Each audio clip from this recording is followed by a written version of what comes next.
The World Wrestling Federation. For over 50 years, the revolutionary force in sports entertainment. What's our name? Well, men on the Are you ready? Well, Here we go. Men on a mission. Bam, bang, boom. Here we go. Welcome to the New Gen on a Mission podcast on the Backbone Wrestling Network. I'm Tim Slomka. I'm JP. Thanks for joining us again. As always, we're on the journey to relive the new generation era to find the best and some of the worst of the wrestling time period often forgotten. To Bret and Shawn, Survivor Series 92. To Bret and Shawn, Survivor Series 97. Look beyond the pay-per-views. Examine the weekly TV. See what worked, what could have worked, and what failed. JP, how was life? Pretty good, man. I see we both had a brain fart last week, so Yes. Missed Time of the weeks. Missed time of the week, so we thought we had more time, and that didn't. And all of a sudden, No, I clearly was like, oh no, we're good. We still got another week to record. Like as soon as you said it, I'm like, wait, what?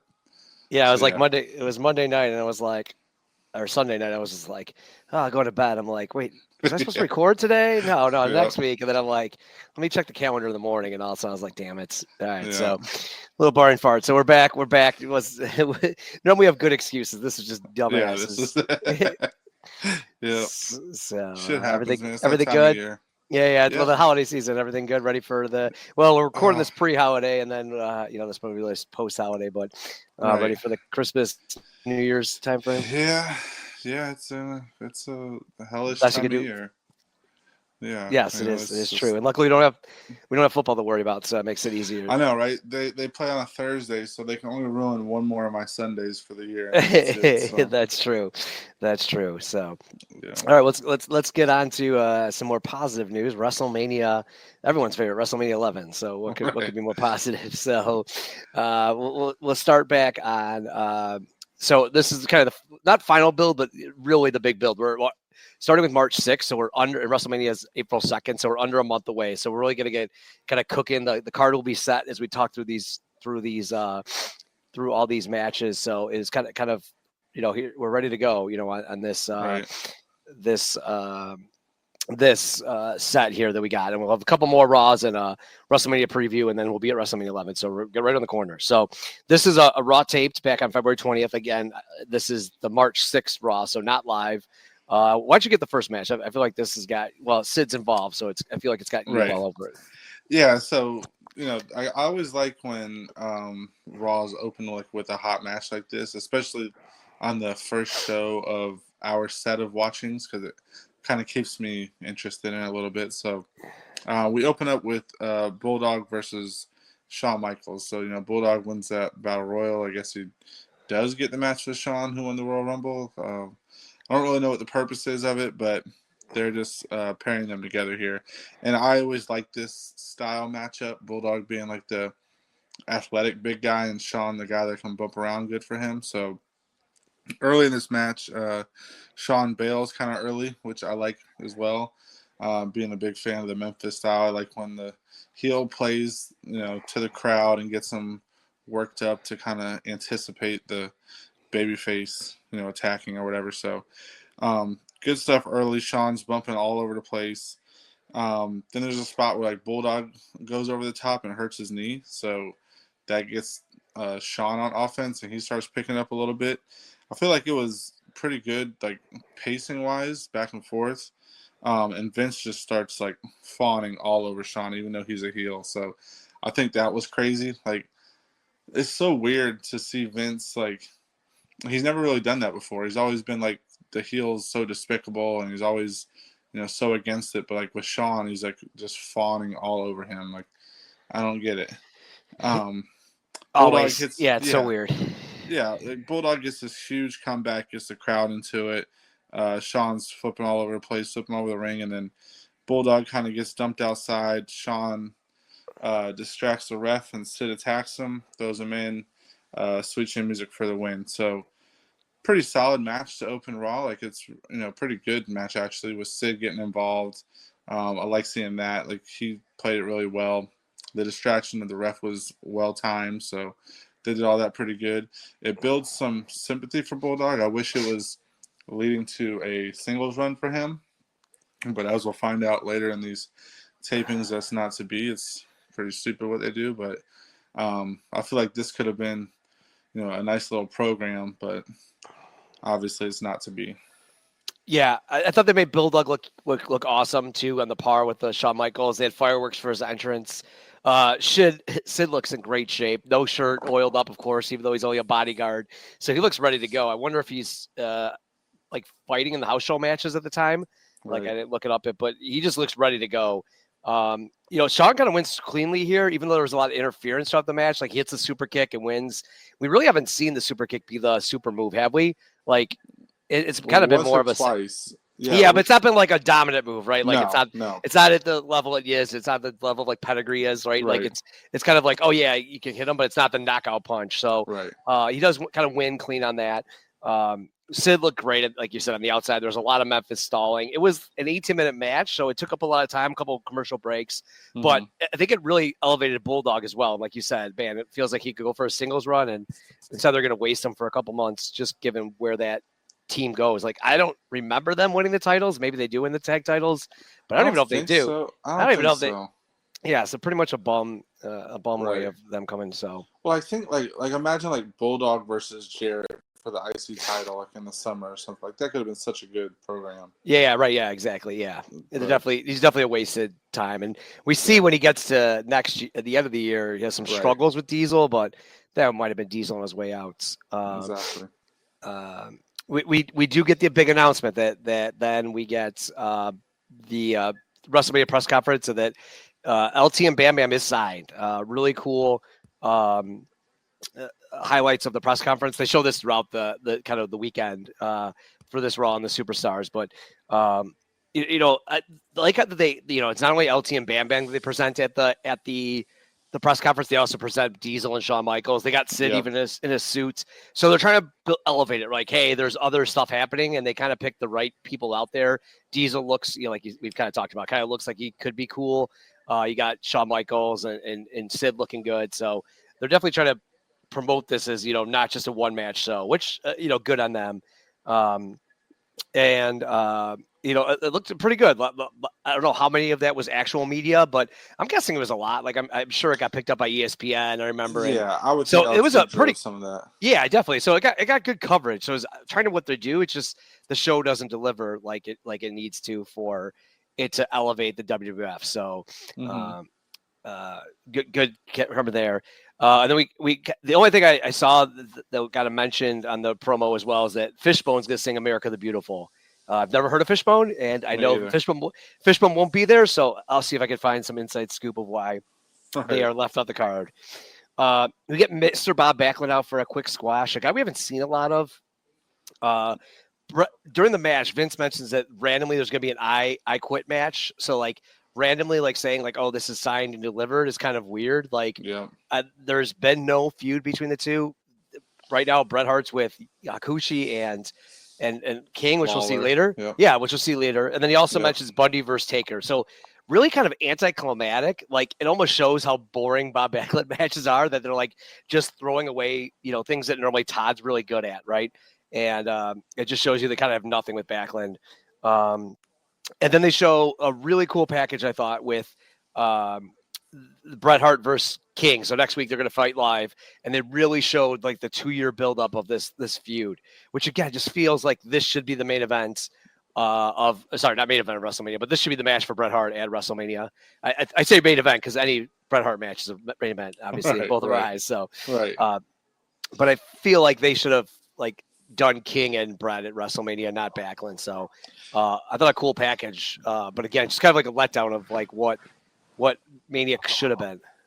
Yeah, I feel like they're not really explaining it, but I feel like they're playing the I Quit match because the towel was thrown in the Survivor Series match, and now they have to say I quit for the match to finish instead of some towel or something. But for it to be that long, like separated between that was for the title. You have a whole new champion now.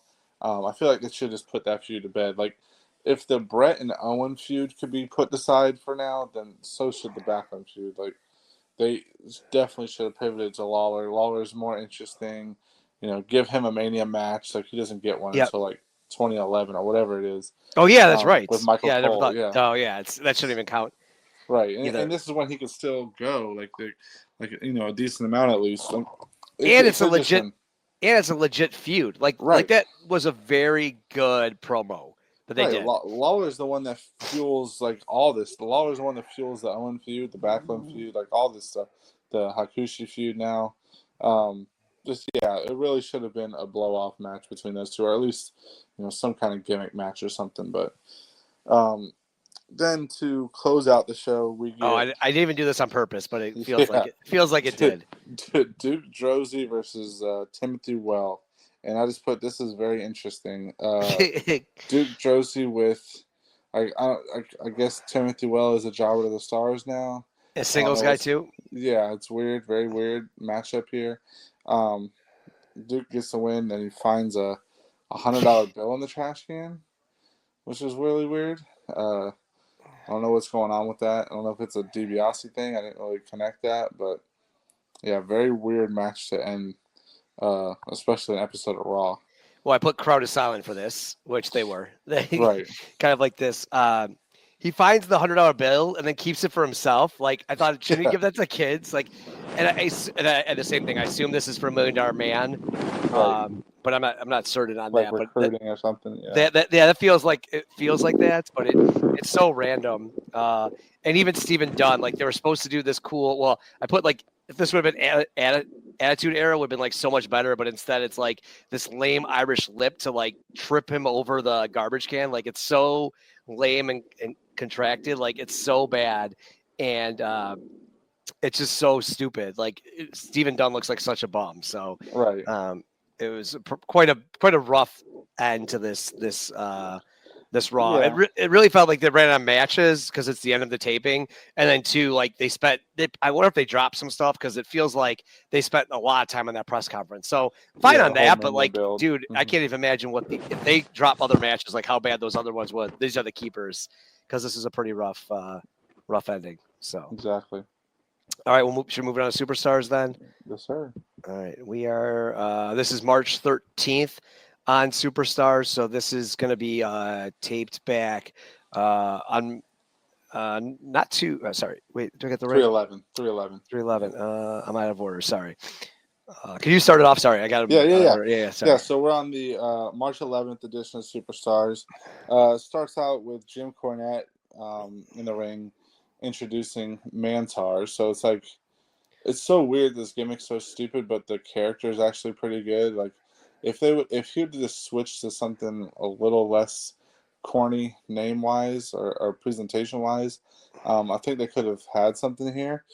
But he introduces them as he challenges Razor Ramon. So pretty big match for Mantar. Like it's not something you really expect to hear, but another good match to start a show too. Not great, but a solid match. We get the memorable red and yellow tights for Razor here. Like these ones are kind of stick with me. These tight and vest combo, and you got Mantar like bucking up when he gets in there, so that was pretty good. He does this like huge slam on Razor, and Rhodey comes out to like kind of distract him, flaunting the IC title because of the Jarrett Razor feud. And then there's this like big back suplex off the top that kind of gets Razor to Mantar to toss Mantar over the top rope, and then he gets a count out win, which was kind of weird. They protected Mantar here, didn't just have him lose like Timothy Well just lost straight up. So it's not like they see Mantar as just like complete job or anything. Razor's like an IC champ, high level mid card teetering main event type player. So pretty solid stuff from Mantar there. I thought like he can go in the ring pretty good. He's definitely not boring to watch. So I thought this was a pretty solid little match here. Yeah, I mean, I thought it was cool.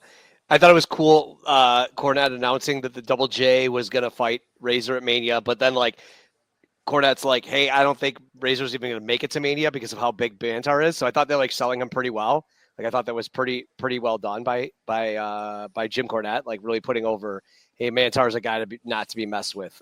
So Right. I like that. And then yeah, like you said, I thought it was really good. really good. Mantar, like he really looked good. The roadie was out there as well. Really distracting. So I thought it was really solid. Mantar's still doing like his mooing and stuff, and they say he's from Crete, so they're still in the gimmick. Like even though we've kind of joked about like kind of silly gimmick, they're still going for it. So I don't know what they thought in this.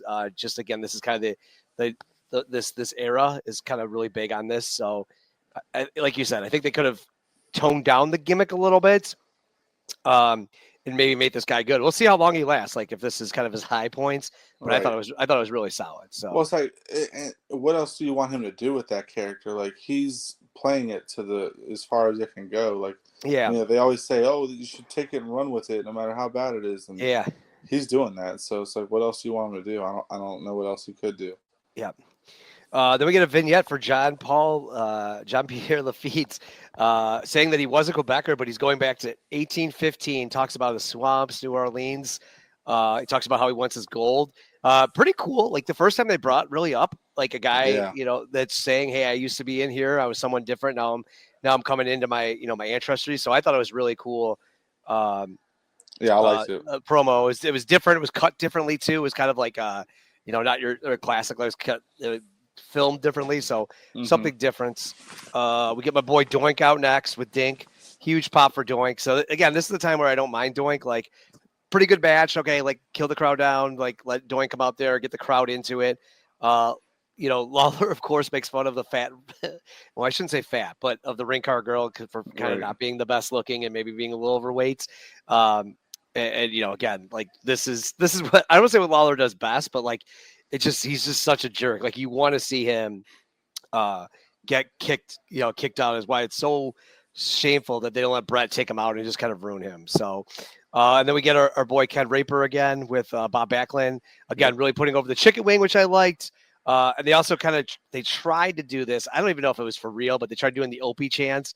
I don't think anyone really chanted that, but I think they were paying people off to do it. But they're trying to make him look like more crazed and like out of touch. And obviously, I don't know what they were thinking of doing with him after Mania, but they clearly want to make him like that. He clearly is like doesn't know what decade it is, and that's what they're going to go with for him on a go-for basis.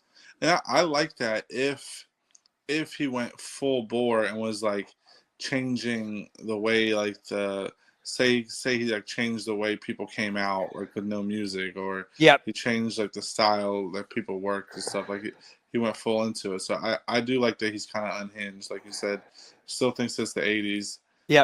But I wish he would like just walk up to like, I don't know, random wrestlers that used to be in the 80s and make like 80s references or something. So that'd be a nice little touch. But now we close the show with Bam Bam Bigelow versus Bob Holly.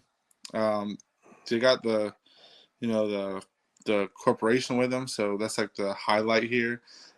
They're really going like full force with the full corporation now. Like it's like a stable, not as like little piecemeal parts of it anymore. I'm guessing that's because of the like NFL involvement with the main event of Mania, like all the defensive linemen and stuff. So they want to make sure that they're hyping them up as a complete faction or whatever. They explain IRS's absence, say he's doing audits right now. And I think as I was gonna say as well, I think they're trying to make them like a focal point of the federation, right? Like they're clearly trying to make them like, hey, these are the stars. This is the star team of it. So I think that's why they're trying to drive that home a little more. Yeah, I don't really like that either. Like I think DiBiase is like a like he's a glory hound as far as like he's not someone that's gonna try and get his guys over. He kind of tries to get himself over a little bit, but I don't know. I guess we'll just see how it works. We'll see how it works, but we know it goes shit. Yeah, we'll see. I feel like there's a guy that joins it in a little bit. I don't know how he does in it. I don't really remember, but I guess we'll have to see with that. Like later, I guess that's later in the year actually too. We'll see. Yeah, we'll see what happens. Yeah. I was just kind of joking a little bit, but yeah. So they explain IRS not being there, saying he's doing audits and stuff. They showcase kind of like the rest of the group, and then they introduce Kama as part of the group. So very weird, very random for Kama to be in the group. I guess he's just trying to find the most badass people. You got like Bigelow and stuff too, but Or maybe try to replace Nikolai, my boy Nikolai. yeah, it's just weird. Um, I don't know. It's like a weird group of people that they just don't know what they want to do with. There's no like cohesion or like likeness between Right. any of Yeah. them. Yeah. Like there's, I don't know what their cause is other than DiBiase just paid them off, and he's not like paying off like main event players. He's paying off like mid card guys. So Yeah, it's not terrible. I mean, you kind of get guys like upper mid card, right? Like it's above the Drosies and some right. of those guys. And I I thought feel like there Tatanka, should be a gem though. There should be like yeah, a like Bigelow's kind of there, but they never pushed Bigelow like that. Like yeah, there should be a $1 million champion right now who's yeah, right, feuding with the world champion, something like that. But yeah.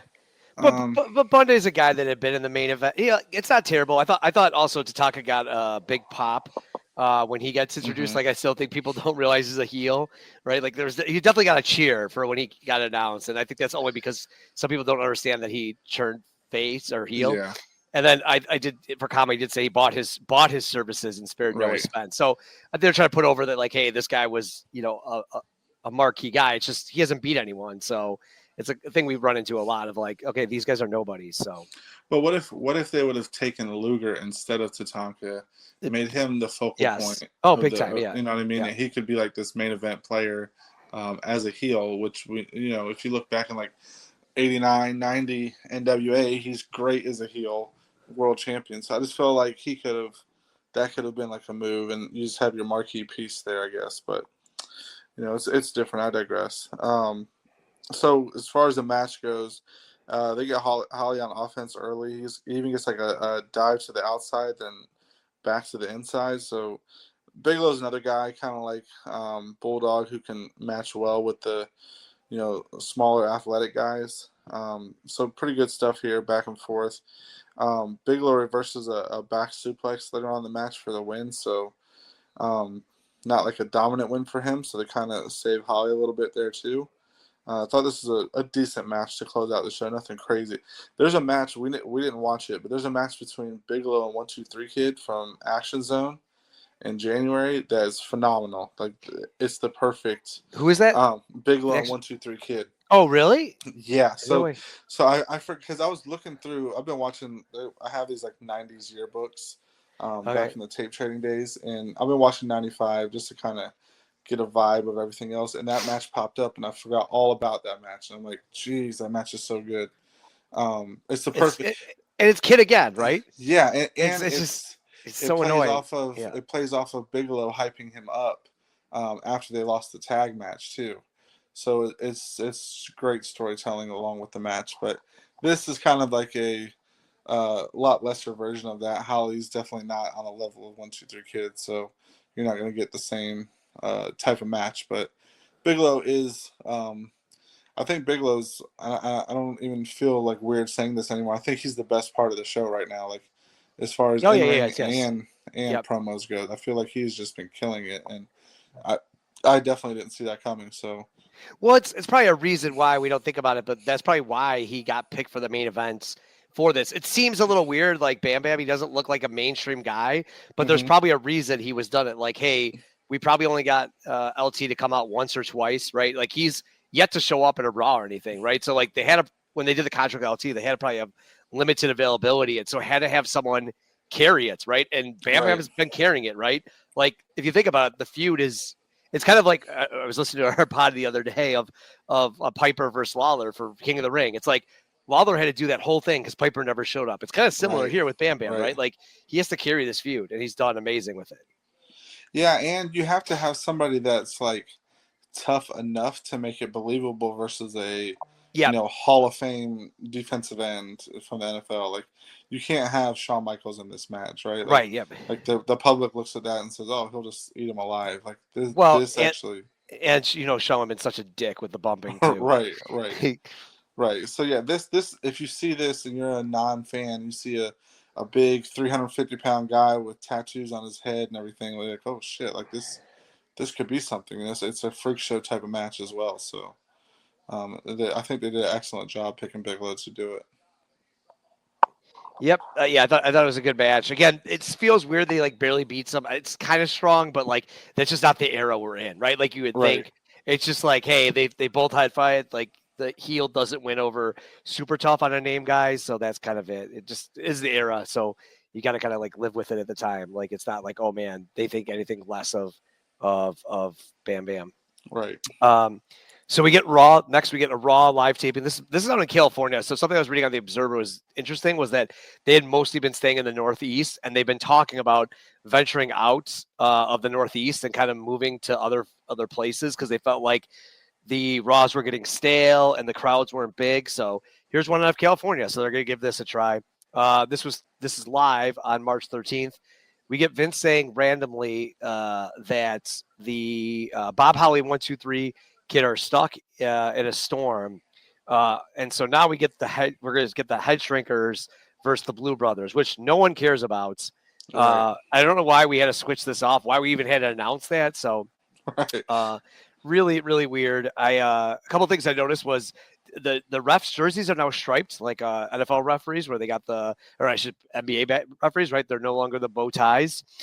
They also at this Raw, or maybe the one before, had said the 50 years. This is the classic opening. I can't think of what he says, but 50 years, the greatest force in wrestling entertainment. So Yep. definitely like a little bit of change. They've kind of added. I'm guessing, I don't know why they did both, but I'm guessing just to make the presentation feel bigger. And this match is nothing. It's kind of crappy. I guess they blew off this feud because remember the Blue Brothers came out for the Head Shrinkers tag team title match, but it's kind of nothing. They both brawled to the back, double count outs. I get why you don't do that, but it's just a really, really rough match. It just does nothing for either team, especially when you're going to bring the Blue Brothers to fight against a marquee team. Like, why not build them up a little bit more versus like letting it. Even if it's a screw job finish, Yeah. even if it was a distraction finish or something, give them some kind of win to kind of make them look like a threat. So Yeah, they really don't at all. Right. So you want to keep moving on? Yep. So then after that we get they get some words from some of the NFL players that are going to be accompanying LT. They also speak to Ernie Ladd, who's famously an NFL player and a wrestler. I feel like he was one of the premier guys that was that first. Like he was, one of the bigger names that was a NFL player and good wrestler, not like some, like one of the mill guys. So pretty good to see that with him. I actually like in this era when they highlight the the early 80s guys, 70s guys, and they kind of harken back to their history. Like I like that little touch when they highlight those guys and don't just forget about them, because I feel like once the Attitude Era came around and a little later on, they didn't really highlight that history anymore, or for a while, I agree. So I like when they do that little touch. Then we get Double J versus Barry Horowitz. So obviously a Double J win here, and it looks like Horowitz is kind of getting a little bit of a spotlight now. Very random that he's the jobber they select. I know he's been there on and off since the late 80s or whatever, but very random that he's the one that they run with.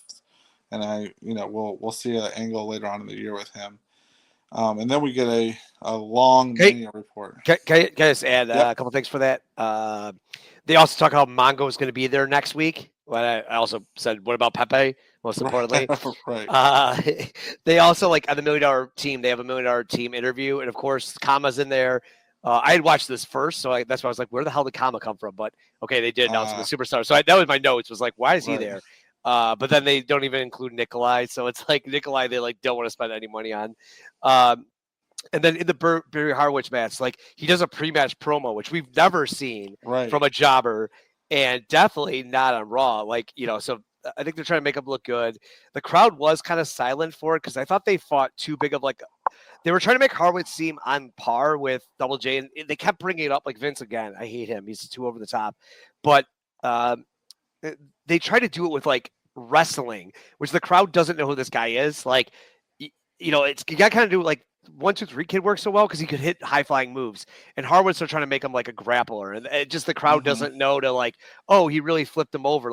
They really don't understand that or get it. So I thought the presentation of what they wanted to do just didn't work here. It clearly looks like they're trying to go for a new 1-2-3 kid, but it doesn't hit. Yeah, the WWF doesn't educate their audience to Yes. appreciate that style of wrestling. Like WCW, when they brought the Luchadors in, they would have Mike Tenay on Oh yes. commentary Yep. explaining, the importance of the mask, Who they are. Yeah. the moves, the feuds, that kind of thing. I think and to bring it to current day, I think that's what AEW like fails with. I'm not like a big AEW fan or anything, but I know they'll bring in random Japanese wrestler number 3 and expect everybody to know who they are. Like I kind of know who they are, but I bet the average fan doesn't tunes in, doesn't know who the hell they are, and expects them to know that they're this top star or something. So I feel like WWF doesn't groom their audience enough to appreciate that style. So it's just something that doesn't get over, I guess. Yeah, and they also then too. Vince talked about how he was going to get an interview with the president of the 49ers, and then hilariously, then Vince says, "Be like, nope, he's at a press conference." Like Right.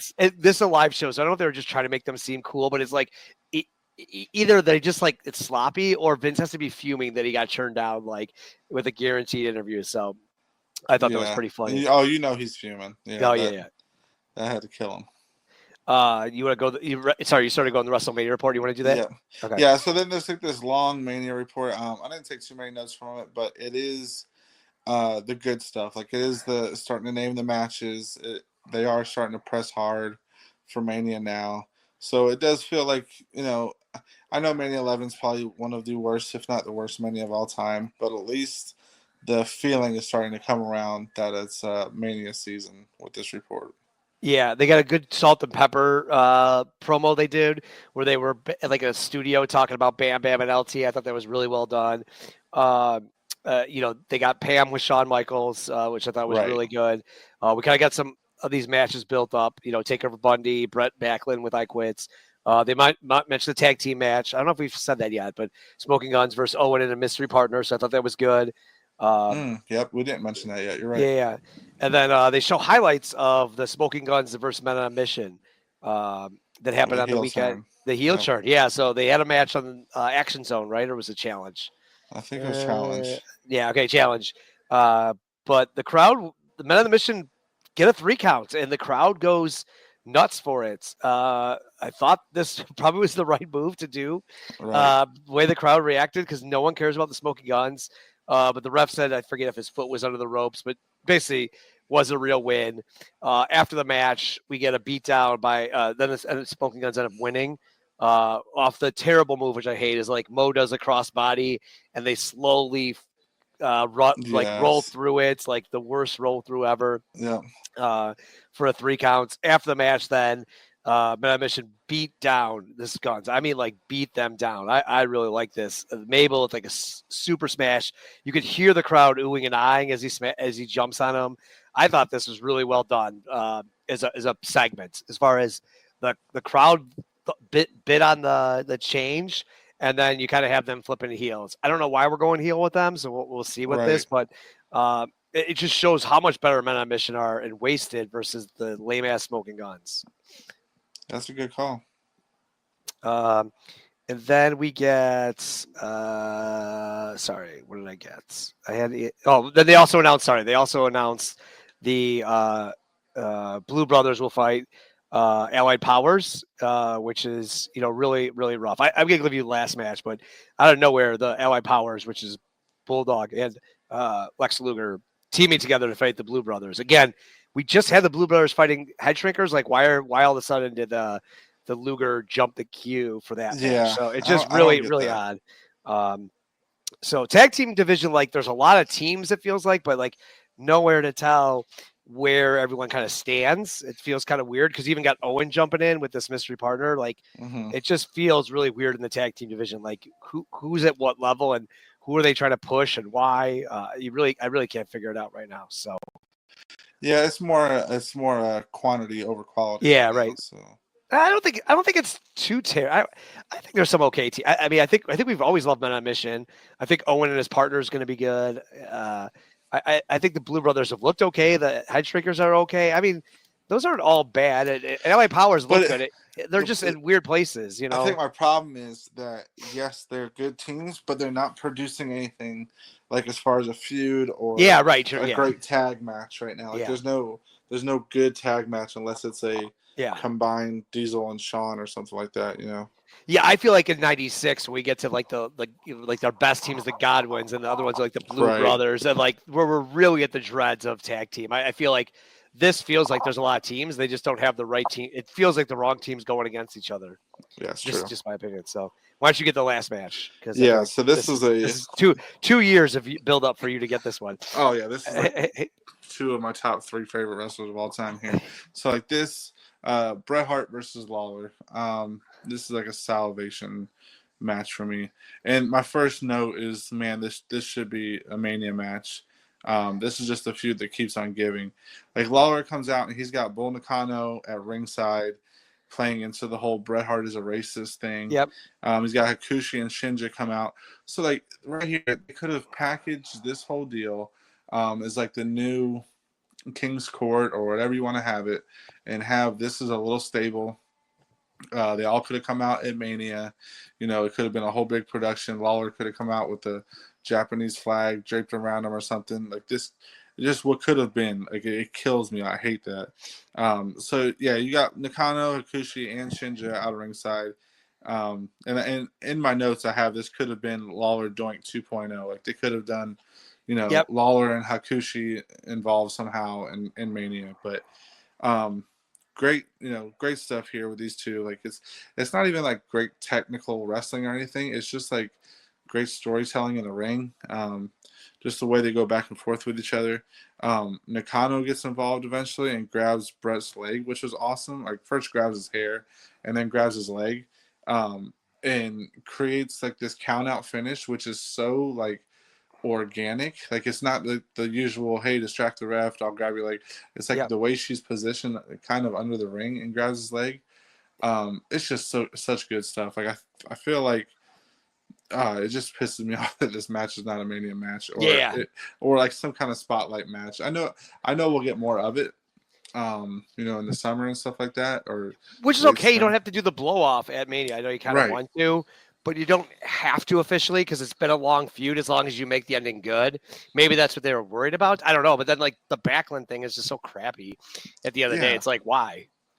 Yeah, and it's just weird too. Like it doesn't make any sense. Like you had the perfect blow off to the Backlund stuff.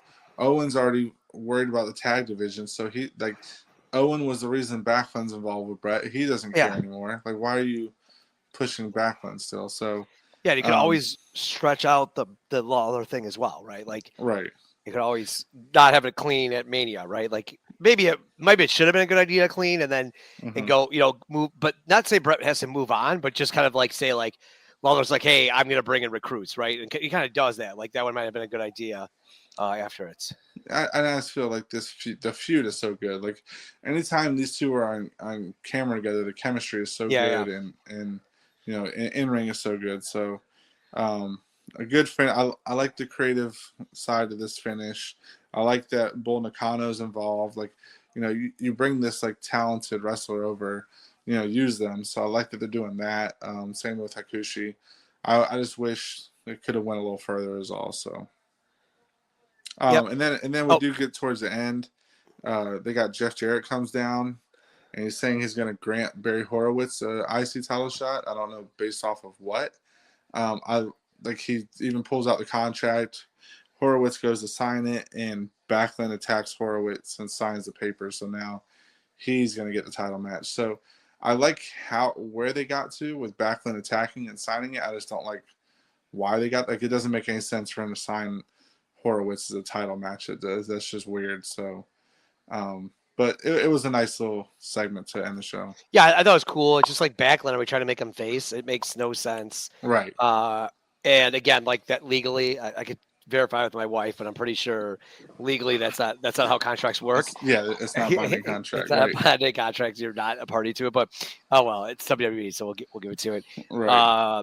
the only other thing too, it was weird too, was like at the end, like they still played Bret's music to give him the pop. So I thought it was a little weird. Right. Like again, he doesn't look not strong because I think I don't know if maybe the arena you couldn't see what Bull Nakano was doing. Like they definitely did filmed it really well on TV, but I could see how the arena was confused. So I think maybe the music just like, okay, guys, he's still the main guy. Like, don't forget that. Right. On the Superstars, Yes, sir. this is taped on the same the February 21st. Superstars is the last one, so kind of all this stuff kind of happened for WrestleMania. This is a really weird Superstars, and there's a lot of featured matches. I don't know if this is a change in the way they're going to present Superstars going forward. Like if this is kind of a change, but Right. I kind of like it. Like last time we had Razor, Mantar, and then Bob Holly versus Bam Bam, and this time we're gonna have three kind of featured match. I mean, I'm not gonna say these are all A+ guys, Right. but they're all guys that have names that you've seen in the arena. So we start with Adam Bomb versus Tom Pritchard. Weird guy with Adam Bomb to kind of come out. Like he's kind of been a guy like we kind of talked about, hasn't like done a lot, but again, kind of talked about heavenly bodies. But yet Adam Bomb looks strong here. I thought Pritchard's not as good as my friend Gigolo, but I thought he performed okay. Like he's obviously a pretty accomplished wrestler, so he looked competent out there. And then Adam Bomb did an awesome clothesline off the top rope and kind of picked up the victory and kind of looks strong and looks like a guy that there maybe still have some hope for.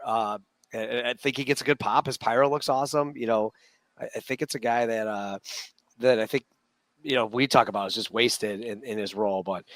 Yeah, I wish he could have got this type of match early on, where he's working with a Tom Pritchard or somebody that knows what they're doing in there, but they're not a name, so you can afford to win over him. Like they were it was squash matches for probably almost close to a year plus to Quang, and then Quang was like the feud was so short. Like we kind of joked about it, but it was like a 2-week feud, and then it was done. Yeah, so just I wish he could have got that sooner because I feel like he could have been molded into something at least. Yes. So then they showed Diesel and Vince in a control room. Yep. Going over like tape and stuff like that. Weird. I'm just gonna say weird before you do anything. Very weird. Maybe you think it's different, but I just say weird. No, this goes into the Vince having a crush on the Click guys thing. It's just doesn't make any sense for one thing. I know they're trying to get like Diesel's personality over as being like this chill, intellectual guy, I guess, but it just doesn't mesh with the hey, I'm a big badass champion. Like at the same time, like I don't know. I feel like jokes are so lame, and that's the thing, right? And Vince plays into it. He laughs, and I don't know. I just don't like this sit down, make him a normal man type of thing, all American kind of guy. Like they're trying to do the whole Hulk Hogan thing with Diesel, but I guess we haven't really liked anything so far with Diesel. No. As far as, and it's not really his fault. They're making him something he's not. Like he's supposed to be this badass guy, and they're kind of taming him a little bit, domesticating him, I guess. But I don't know. I guess we'll see what goes on with that. We then get to another what you dubbed a feature match on here. Well Done versus the Blues Brothers. So you're on record now saying that Well Done is a featured team. This is no longer my thing anymore. Yep, you're the Well Done guy now. Yeah, well, I bought in. They've been so good. Right. I was proven right or wrong. It's weird. My first note on this match, and before I knew you were going to say that, is I put more and more name matches. It's a trend that they have going on now. And Well Done is actually moving in this match. So here I go getting them back on my side. The pendulum swings back and forth. Right. Days. And I also have the notes that the Mania match is announced with the Blue Brothers and the Allied Powers. I don't know if they even call them that yet, but so dumb. Waste of a match, waste of a team. I hate it, but the Blues Brothers go over it. I wish that Dutch Mantel got to talk more with them. I've seen clips of like Action Zone and Challenge with he gets to talk on there and he's real like fired up and stuff. I wish we got to see that more on Superstars and Raw. I hope that eventually he does because he's very good on the mic. I just hope down the line at least we get to see something from him. But yeah, Blue Brothers with the win, and I guess they're finally trying to build them up for the Allied Powers. Yeah, it was fine enough. It was a fine enough match. Right. Then we get man, crazy, another main match right in a row. We get Lex Luger versus King Kong Bundy, a really weird match because there's no kind of setup between Luger and like Luger has been feuding with Tatanka, so like in we complained about last time about the blow off to Tatanka and Luger, and like now he's gonna randomly fight Bundy. Like it doesn't make sense. Like why is he at $1 Million Man now, but yet he's doing a tag team match? Like just Luger has been a guy so wasted and confused. Right. During the match, we even get a slam of Bundy, but it's terrible. Like it's not. I don't know. Maybe you thought differently. Like it's way worse than everyone that calls like his Yoko side like as a hip toss. Like this one was way worse. During the middle of the match, we get Paul Bearer coming down. The crowd goes nuts for this. So I'm disappointed Taker doesn't make an appearance, but this made this match way better than it had any right to be. And then it kind of turns chaotic. So we get then, Bear coming out. So Bundy's kind of looking at him. We get Tatanka coming to the ring and interferes with Luger after he does the body slam. Right. Then we get Bulldog out. So it's showing their connection. We get, Tatanka, Bulldog, Bundy all being down. It looks pretty solid. Like this is a pretty good ending to a match. It kind of shows a little chaos and like, okay, there's a bunch of different people all after each other. So I kind of liked the match as far as like an ending and like giving some chaos to it, but disappointed in like no Undertaker coming out.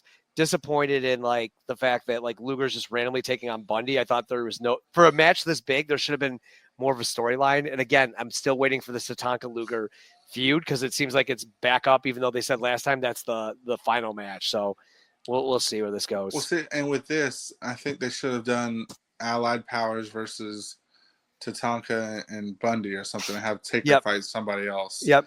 Because that made more sense. That would make more sense. Like Bulldog's finally helping Luger against the $1 Million Corporation who's trying to be a focal part of the company too. So just very weird booking. I don't know if this is like fallout from Vince's trial and they don't have all their bearings together. That it's not like them to have this like disjointed stuff going on, when the clear path is right there. Yeah, it feels like it. It feels like the answer is like Luger to Taka blow off. Right. And like you said, Bret and King blow off. Yeah. Yep. So the Mania match definitely has been, they're trying to pump it up, but they feel like their matches don't work. And I don't remember it being this bad, but as I watch, I'm like, man, these really just don't work. So we'll see. Then we got Man Mountain Rock out. Pretty cool. During that, they have the LT WWF magazine cover, which is pretty cool. I think that's a really good one. I remember that growing up. I thought that was a pretty cool one.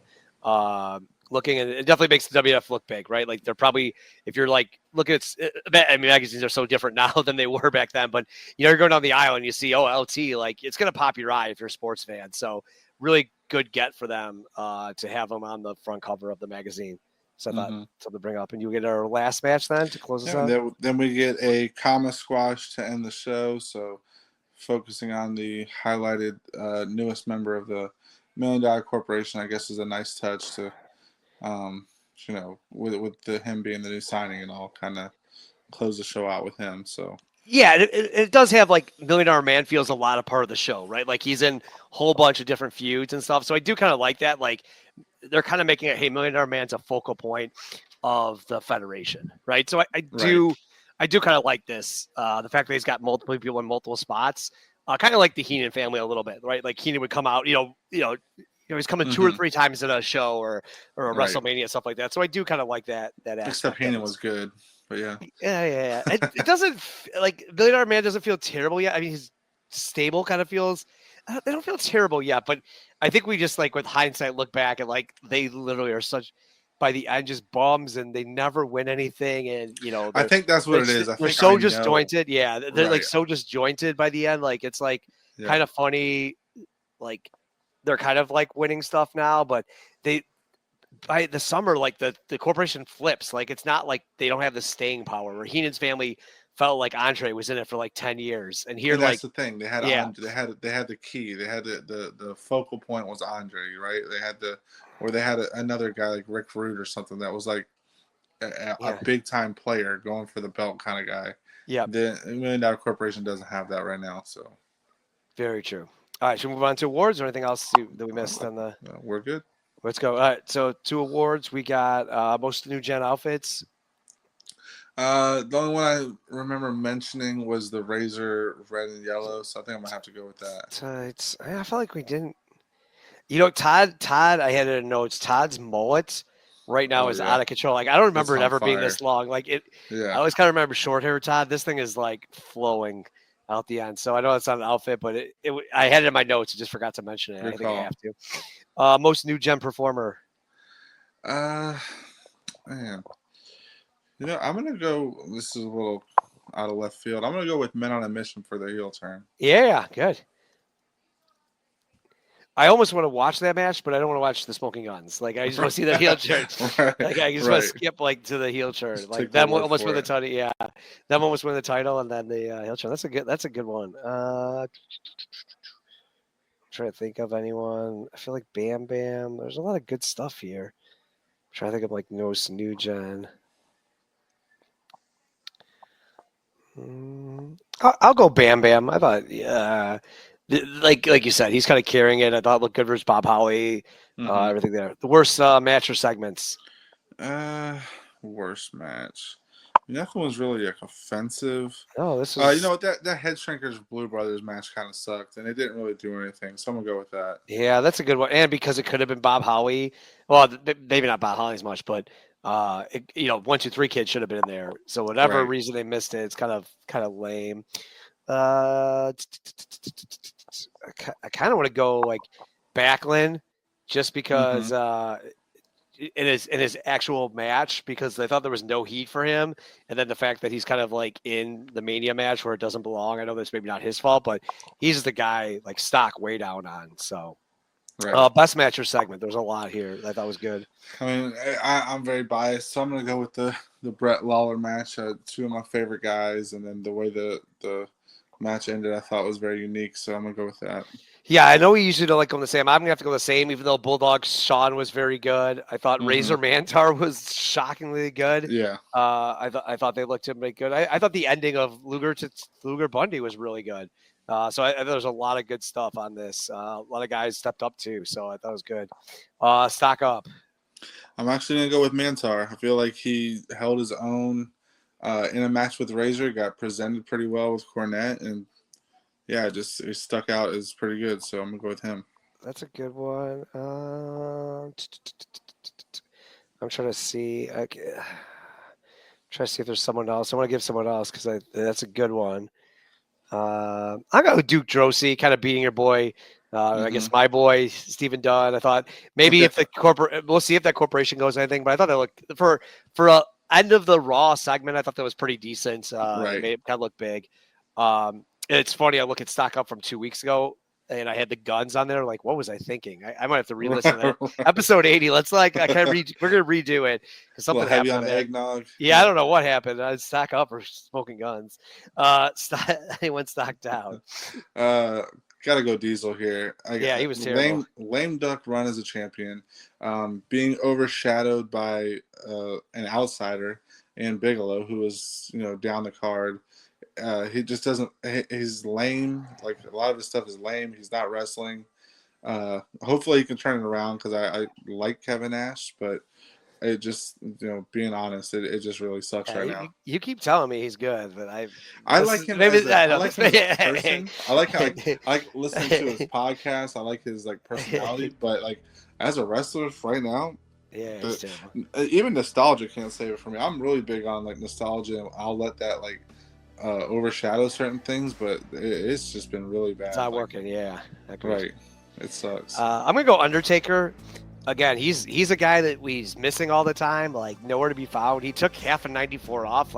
He should be a guy. He's a special attraction. Even when the music hit for Paul Bearer, the crowd went crazy for it. It's right. I get you want a hide taker, but this feud with Bundy is just atrocious. Have they even done anything besides the Royal Rumble? That's it, right? Right. That's a bad build. So I'm gonna have to go Undertaker on this one. He's just not around. I know he's fighting at house shows at this time every time, but get on TV every once in a while. Do something to build this feud up. It's very disappointing. So Good I'm gonna go call. take her. All right, so we got a couple more Raws and Superstars. We got the WrestleMania preview as well. I forget what it's called this time, but like March to WrestleMania was last time, so we'll have that a couple of times too, and then WrestleMania 11. So moving along here, and then we'll be back in 2 weeks with that. So thanks everyone for listening, rating, and reviewing, and talk to you in 2 weeks. Yes, sir.